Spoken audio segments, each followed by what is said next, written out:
Good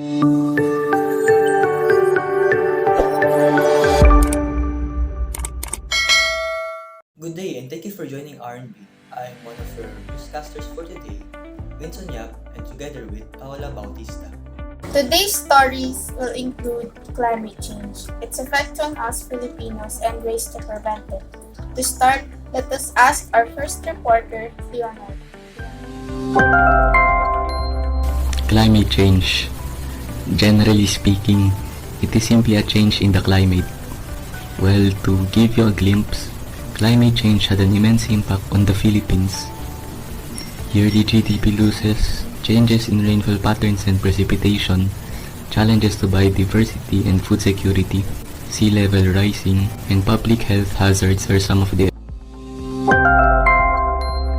In fact, these times of March to May, we are used to having an intensely hot climate. But now what we are experiencing are several typhoons such as Bagyong Agaton that struck areas in Leyte the second week of April. Additionally, we all know that the Philippines is an agricultural country. So this means that the agricultural sector is a key driver of structural transformation to promote long-term economic growth. However, due to sudden changes in heat index, temperature, wind and rainfall patterns, the agricultural sector is greatly affected, making such food and crop supply unstable. Excessive heat has a variety of effects on the human body. When you're heated, you sweat, according to the WebMD. As a result, you lose fluids and electrolytes. Furthermore, heat causes your blood vessels to dilate, causing you to sweat more. Together, these factors can cause a dip in blood pressure, which might cause dizziness or even passing out. Heat really does put human health in danger. Are there any ways we can prevent or somehow minimize the effects of climate change on us humans? There are several easy ways for individuals to mitigate the consequences of climate change, some of which are implementing the 3 R's: reduce, reuse, and recycle. Furthermore, switching to renewable energy sources might be one of the solutions to climate change prevention. We should also begin minimizing pollution in our society and environment, as well as preserving live species in the seas and oceans.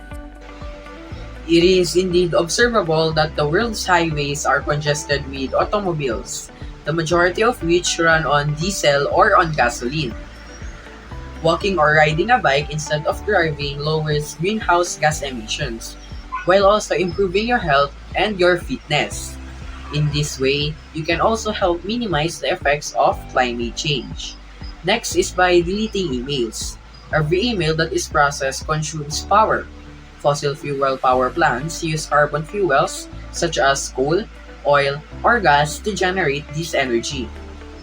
If everyone deleted 10 emails, we could save 55.2 million kilowatt per hour. That would be enough to power over 61,000 homes. And we can consider this as also a way to reduce the impacts we suffer from climate change. I did not know about that before you said it, Gio. Now, our reporters have prepared some trivia containing fascinating information we hope would intrigue you.